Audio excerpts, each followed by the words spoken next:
jou daaglikse CLF-inspirasie, God se mense. As julle mekaar liefhet, sal almal weet dat julle disippels van my is. Johannes 13 vers 35. Judas was een van Jesus se disippels. Hy was altyd saam met die ander 11 disippels by Jesus. Hy het ook van Jesus geleer en gesien hoe Jesus mense liefgehad het. Maar in sy hart was daar nie opregte liefde nie. Ons lees hoe hy Jesus verraai het, sodat die soldate vir Jesus gevange kon neem. Ons moenie soos Judas wees nie. As ons mekaar liefhet, sal mense sien dat ons God se kinders is.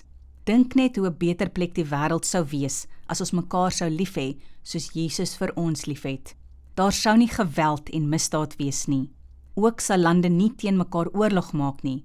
Maar dis die duiwel wat liefde uit mense se harte wegneem. So word alles wat mooi kon wees, lelik. Leef elke dag saam met Jesus. Wees lief vir ander mense. En jy sal die wêreld 'n beter plek maak. Kom ons bid saam. Dankie Here, dat ek u disipel kan wees. Amen.